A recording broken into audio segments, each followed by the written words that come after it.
It's 1980. The Cold War is still on. Ronald Reagan is about to become president. MTV doesn't exist yet. In Chicago. Chicago is still Chicago. It's the kind of city where power dose and tea just sit in City Hall. It stretches across every bar, every back room, every courtroom. A place where who you know sometimes matters more than what you've done. And inside Cook County's court system, something has been rotting for years. People are going to jail for crimes they didn't commit.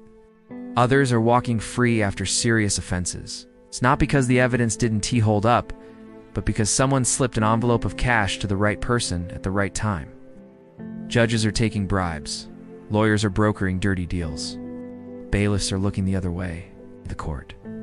The one place you expect truth to matter has become just another market. And no one wants to talk about it because this is Chicago. Silence is safer. But then something changed. The FBI had heard the whispers for years. They had reports. They had suspicions. But what they didn't have was evidence. What they didn't have was a way in. Till one young assistant U.S. attorney raised his hand and said, "I'll do it." His name was Terry Hake, and what he was about to do would lead to one of the most brilliant and dangerous operations in FBI history. Terry wasn't flashy. He didn't have a James Bond look or swagger. He was a former cop turned lawyer, quiet, precise. The kind of guy who believed in the rule of law and actually meant it. At the time, he was working as a prosecutor in Cook County. But he was frustrated, kept seeing justice being twisted. He'd watched solid cases fall apart. Not because the defense had done a good job, but because something shady had happened after hours. He wasn't alone in noticing it, but he was one of the few willing to act on it. The FBI had been circling the issue, unsure how to infiltrate a system where everyone wore a suit and tie instead of carrying a gun or selling drugs on a corner. They needed someone inside, someone who could blend in, who could walk into a judge's chambers without raising suspicion. That's where Terry came in. He offered to pose as a defense attorney.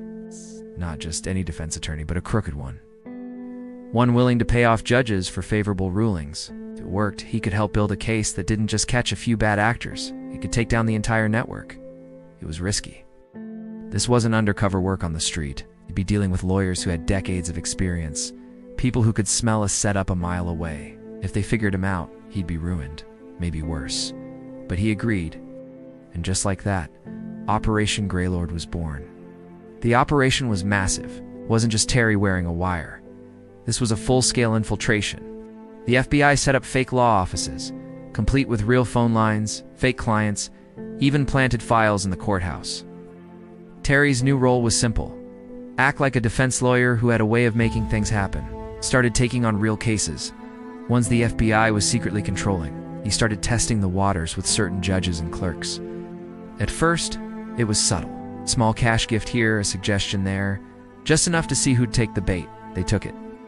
And once the money started flowing, so did the evidence. But they weren't done yet. To test just how deep the corruption went, the FBI got creative. They began designing fake defendants with fake chargesmen who didn't exist, facing crimes that never happened. They had real court files, real rap sheets, real records that looked like any other case. Terry would go into court, representing one of these fake clients. He'd approach a judge known to take money and offer a bribe. Without fail, the case would disappear. One judge dismissed a felony drug charge after taking a payment, not knowing the defendant was actually an undercover agent sitting in the back of the room.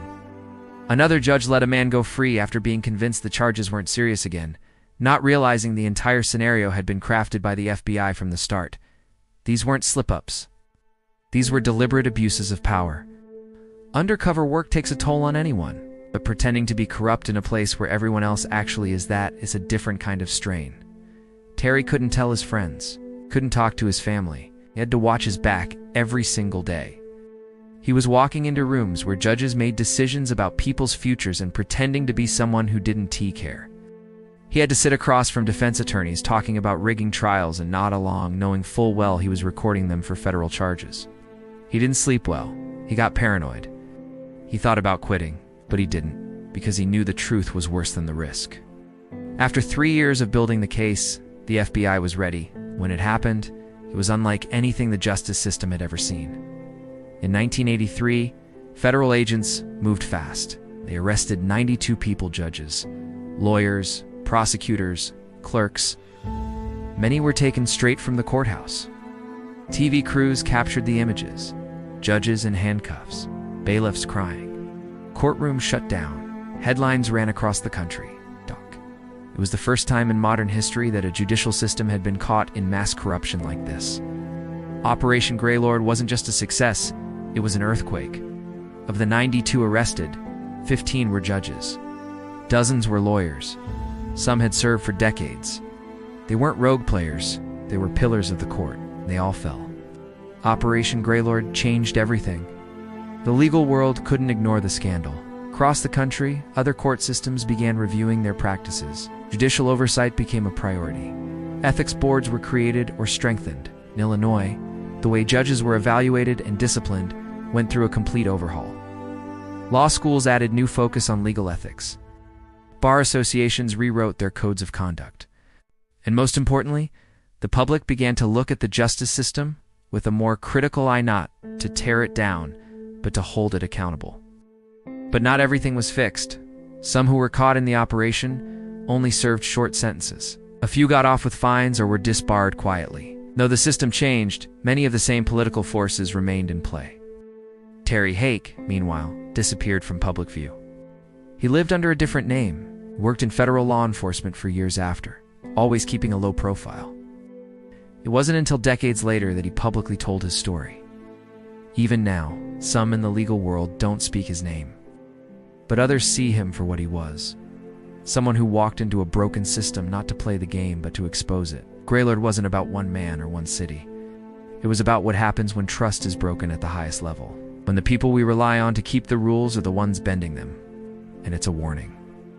Because corruption doesn't always come with guns or gangs. Sometimes it wears a suit. Sometimes it gives a speech about fairness. Sometimes it sits behind a bench, gavel in hand.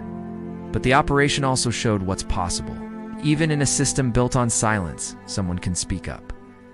That justice, even when it's bruised and buried, can still be rescued. Operation Greylord is still studied in law schools. It's still referenced in discussions about ethics and oversight. And it's still a reminder that no one, not even a judge, is above the law. It started with a whisper in 1980, and by 1983, it had become a roar. The most genius FBI operation didn't involve spies or international conspiracies. It happened in American courtrooms, with real people, real power, and real consequences. Operation Greylord wasn't perfect, but it was bold. It proved that even the most untouchable institutions can be held accountable. Because in the end, justice only works if it applies to everyone, especially the ones in charge.